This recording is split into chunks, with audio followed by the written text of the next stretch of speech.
प्रिय साथियों नमस्ते। आज का वीडियो एक और दुर्लभ विषय पर देने वाला हूँ। एक चमत्कारिक घटना का जिक्र करूँगा। रात को जब मैं अपने देवलोक में बात कर रहा था मोबाइल फ़ोन के कनेक्शन के द्वारा, तो पहले हमारे सेवकों से बात हुई। हमारे जो धाम के सुनी लोग के सेवक हैं, तो उन्होंने बातों बातों में बताया कि इस समय राजस्थान में टिड्डियों ने काफ़ी परेशान कर रखा है। हमने कहा हाँ, टिड्डियों ने हमला किया हुआ है, पाकिस्तान से आई हैं और भरतपुर क्षेत्र में इन्होंने लाखों की तादाद में किसानों को बर्बाद कर रही हैं, उनके खेतों को। तो खैर उसके बाद फ़ोन जब कटा तो फिर अचानक कनेक्शन टिड्डियों के पास ही चला गया और टिड्डी ने फ़ोन उठाया। टिड्डी एक छोटा सा कीड़ा होता है जो उड़ करके अपना भरण पोषण करता है। तो लाखों की तादाद में ये टिड्डियाँ भरतपुर, उसके बाद मध्य प्रदेश, गुजरात होते हुए ये दिल्ली तक पहुंच रही हैं और किसानों को नुकसान पहुंचा रही हैं। तो टिड्डी ने फ़ोन उठाया तो मैंने कहा कौन बोल रहे हैं? तो बोले अरे रॉन्ग नंबर है, आप कीड़े मकोड़ों से, चिड़िया चमक्कर से क्या बात करेंगे, मैं टिड्डी बात कर रही हूँ। इतना कह के ही फ़ोन कट गया। फिर दोबारा फ़ोन लगाया तो फिर हमारे सुनी लोक में गया, हमारे भक्तों के पास। हमने उनको बताया कि ऐसी ऐसी घटना घटी है, हम फिर से दोबारा उनसे बात करना चाहते हैं। फ़ोन कट गया तो फिर दोबारा उनके पास कनेक्शन गया और हमने उनसे फिर बात की। तो हमने पूछा कौन बोल रहे हैं? बोले मैं टिड्डी बोल रही हूँ और इस समय मैंने पूछा कहाँ पर हैं? तो बोले इस समय भरतपुर में हैं और इस समय अधर्मी पापियों की धरती पर बहुत ज़्यादा संख्या बढ़ी हुई, इसीलिए ये सब हम लोग छाया माया रूप लेकर के सब टिड्डियों का और सब दुनिया में तबाही मचा रहे हैं। तो इस तरह बात होती रही। उसके बाद हमने पूछा कि और बताइए कैसे, कहाँ से हैं? बोले पाकिस्तान की तरफ से आए हैं और बॉर्डर तो लगता ही है, तो क्रॉस करके हम लोग आ गए हैं। और तो हमने कहा इसमें तो करोड़ों की तादाद में लगभग है। बोले हाँ, हम लोग यहाँ करीब एक जत्था जो हम लोगों का भरतपुर में है, ये 1 लाख का है, बाकी और दूसरे क्षेत्रों में सब बिखर गए हैं।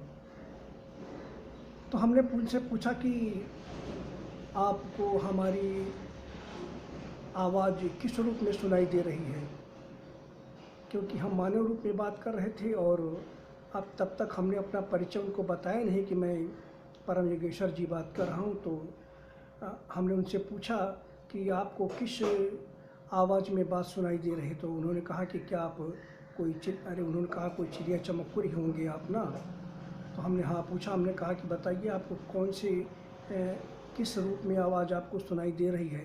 तो उन्होंने बताया कि हमको आपकी आवाज़ गरुड़ की आवाज़ के रूप में सुनाई दे रही है। उन्होंने गरुड़ पक्षी का नाम लिया और जो मैं बातचीत कर रहा था, जो मैं बोल रहा था, उस टिड्डी को गरुड़ की आवाज़ में सुनाई दे रहा था। वही सारी बातें गरुड़ अपनी आवाज़ में बता रहा था।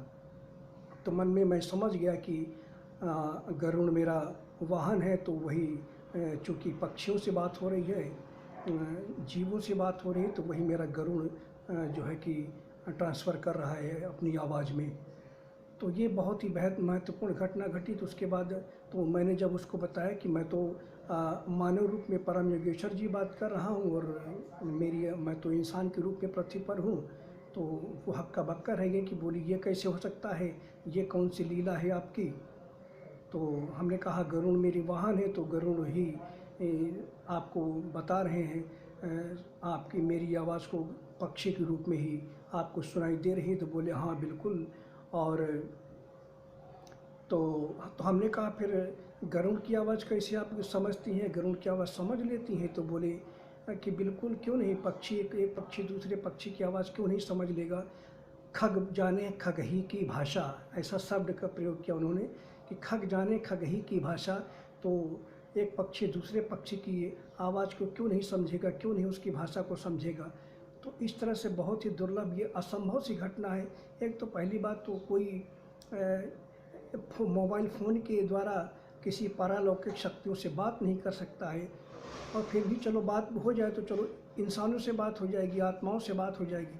लेकिन ये संभव कैसे है कि कोई इंसान किसी जीव से, किसी कीट पतंगे से बात करे, और वह जो मुझसे बातचीत कर रही थी वह मुझे हिंदी में, मेरी भाषा में मुझे सुनाई दे रही थी, और जो मैं उससे बात कर रहा था टिड्डी से, वह उसको उसकी भाषा में सुनाई दे रही थी। और इसमें बीच में गरुड़ जी ट्रांसलेट कर रहे थे उनकी भाषा को।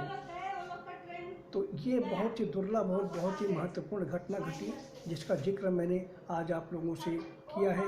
यही इसी तरह की चमत्कारी घटना होती हैं, और भविष्य में आने वाले समय में जब लाइव इन सब घटनाओं का बातचीत करूँगा, तब दुनिया हैरान रह जाएगी, परेशान हो जाएगी, नतमस्तक हो जाएगी। धन्यवाद साथियों।